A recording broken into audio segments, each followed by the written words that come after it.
You bought the van, built the bed, drove to the perfect spot, and at 2 a.m., knock knock. Not a neighbor, a cop. And what happens next could cost you your van, your overnight access, and depending on the state, your clean record. Dealers won't have this conversation with you. Most YouTube channels won't either, but the legal landscape for overnight van dwelling shifted hard in the last 18 months, and buyers who don't know what changed are paying for it.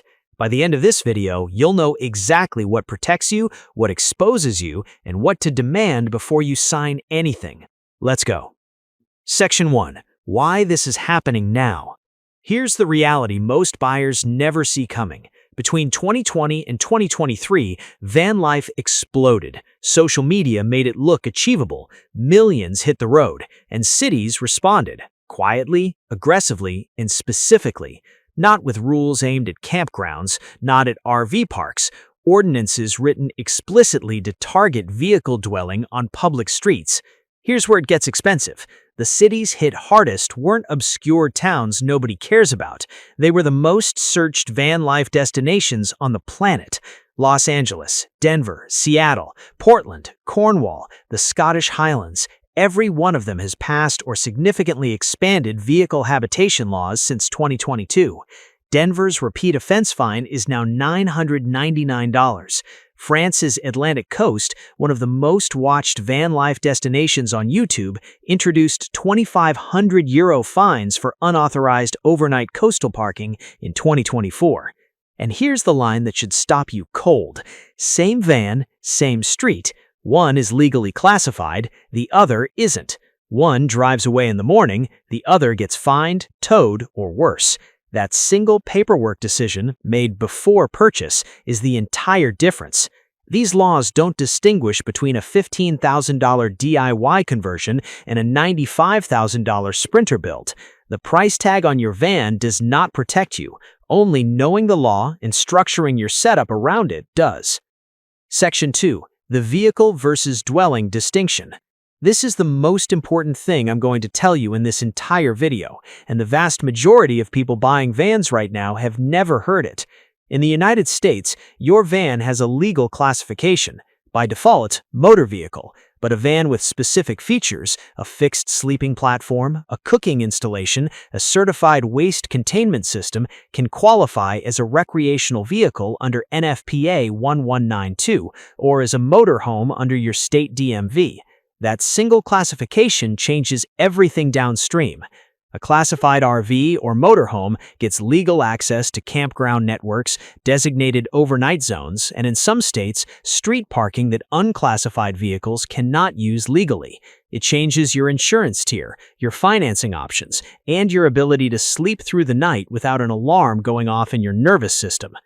Here's where the van choice becomes a legal decision, not just a preference.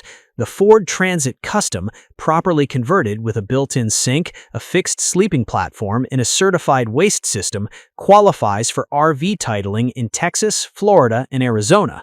That exact same Transit, removable mattress, folding camp stove, likely doesn't. Same van, different build spec, completely different legal rights. One sleeps legally, one doesn't.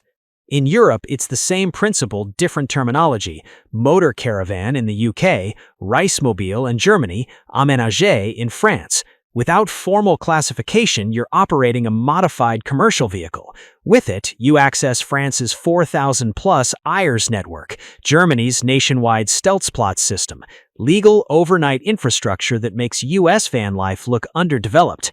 Now here's the part that should make you genuinely angry, and almost nobody says this out loud. Most conversion companies will not help you get your build legally classified, not because it's impossible, because certification adds cost, time, and documentation to their process. So they build you a beautiful van, take your $40,000 to $80,000, hand you the keys, and leave you legally exposed. You won't find that out during the sale. You'll find out at 2 a.m. when someone's knocking on your window. This is where amateurs lose money. Smart buyers ask for certification documentation before they sign anything. If a builder can't answer that question directly and confidently, that tells you everything about how they're going to handle your money. Section 3. The state-by-state reality in the USA. Here's where geography stops being a lifestyle preference and starts being a financial decision. The US in 2026 has effectively split into 3 enforcement categories. Which one covers your planned route should directly influence which van you buy and how you build it. Category 1, hostile territory. California outside designated safe parking programs, Pacific Northwest urban cores, Colorado's Front Range. Active enforcement, escalating fines, and growing political pressure to restrict vehicle habitation.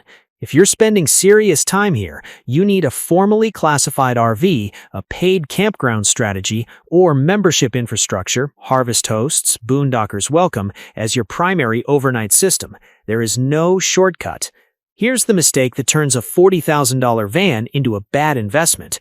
Buyers plan their entire van life around California's coastline or Colorado's mountains, and they don't build the legal foundation that makes that geography accessible. So they spend $6,000 to $9,000 a year in campground fees they didn't budget for, or they accumulate fines until the lifestyle isn't financially viable anymore. Not because van life failed them, because their prep failed them. Category 2, neutral territory. Texas, Tennessee, Georgia, most of the Mountain West outside major urban centers. Enforcement is inconsistent. Laws exist, but prosecution is low. A well-prepared van with basic stealth discipline, no exterior light leak, no cooking smells at midnight, early departure, operates with manageable risk. Not zero, manageable. Category 3, genuinely favorable. Rural New Mexico, Arizona, Nevada, and the BLM and National Forest Network, 640 million acres of federal land where dispersed camping is explicitly legal. If your route is anchored here, your legal exposure drops dramatically. Here's the point most channels skip entirely. Your route geography should determine your van choice, not the other way around. A high-roof transit built for full amenity living makes sense if you're BLM anchored. A more stealth-oriented ProMaster may make more sense navigating hostile urban corridors.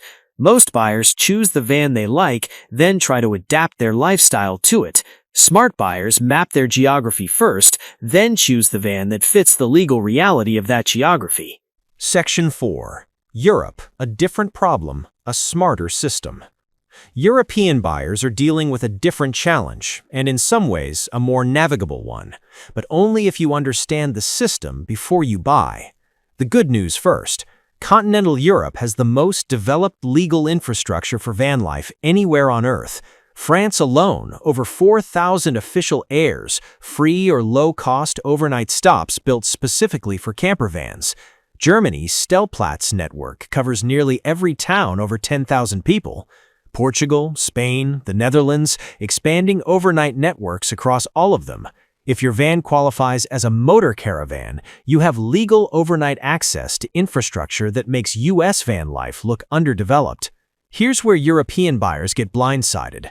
That entire network is gated behind certification, and the certification rules vary by country in ways that punish you severely if you don't check them before buying. Germany requires a minimum interior standing height of 1.70 meters for Reisemobile registration. That immediately disqualifies most low-roof transit builds and virtually every VW Caddy-based conversion. Think about what that means practically. You spend £35,000 on a low-roof conversion, drive to Germany, and you're legally barred from the Stellplatz network, not because of anything you did wrong during the trip, but because of a spec decision you made before you knew the rule existed. France requires a permanent cooking installation for motor caravan classification, not removable, permanent. Portugal's wild camping laws changed in 2024. Beach approaches and national park edges that were informal overnight staples now carry fines up to €2,500. And here's the one-liner that reframes how you should think about factory conversions. The Mercedes Marco Polo, the VW California, the Heimer Venture S, you're not just paying for build quality, you're paying for pre-existing legal clearance across the European network. For the right buyer, that premium isn't a luxury cost, it's the most financially rational line item in the purchase. Section 5. What actually protects you? Here's what a legally protected van life setup actually looks like in 2026, and the clearest thing I can tell you up front, this is completely avoidable if you build the foundation right. Step 1. Formal classification. In the US, work with a conversion company that offers RVIA certification or will walk you through RV titling at your state DMV. In Europe, confirm your builder provides motor caravan documentation for your primary countries of operation, non-negotiable. If a builder deflects or goes vague on this question, walk away. That vagueness has a dollar figure attached to it, and you're the one who pays it. Step 2. Paid parking infrastructure. Harvest Hosts, Boondockers Welcome for the US buyers, ACSI, Camper Contact, or Park for Night for Europe. A combined annual spend of $80 to $150 is the operational cost of having a legal overnight system in 2026. That's not optional. That's part of what van life actually costs now. Any channel or dealer that doesn't include this in their buying conversation isn't giving you the full picture. Step 3, and I want to be direct because this one matters. Stealth is not a legal strategy. It is a risk management tactic. Stealth works until it doesn't. A legally classified van with a documented overnight plan is sustainable. Hoping nobody notices is not a plan. Smart buyers use stealth as a backup for occasional situations, not as the foundation of their overnight system. Step 4. Correct insurance. Standard auto insurance does not cover a vehicle used as a primary dwelling in most U.S. states. Specialty RV insurance through a full-time live-aboard policy is what you need if you're van dwelling more than 150 nights a year. The annual premium difference is real. The gap in coverage when something goes wrong is far worse. Section 6. Who this actually affects. Let me break this down honestly, because not everyone watching faces the same level of exposure. Retirees planning seasonal trips, 2 to 4 months on the road returning to a home base, your legal risk is genuinely manageable. You're a traveler, not a dweller. Campground anchoring, a properly classified van, basic app memberships, this video is context for you, not a crisis. Families doing a gap year or extended sabbatical, similar profile. Defined timeline, planned route. The legal landscape accommodates intentional travel well when you prepare for it.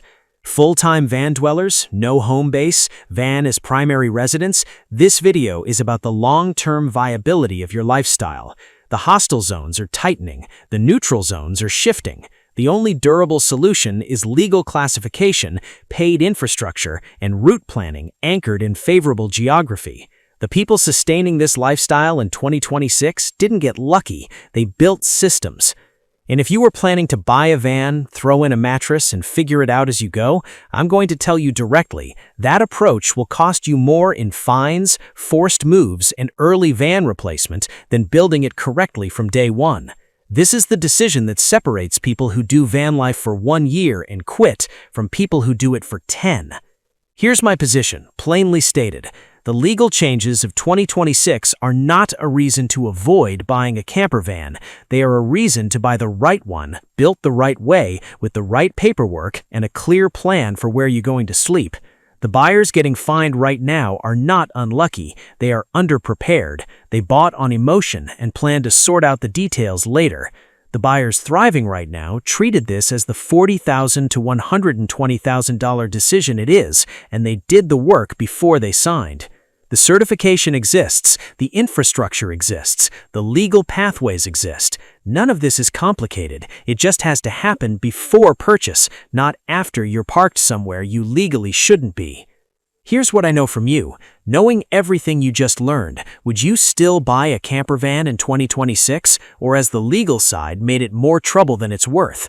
Drop your answer below, because I think the comments on this one are going to be split right down the middle. And if you want the exact list of which vans qualify for RV titling in your state without a full custom build, that video is already queued up. Watch it next.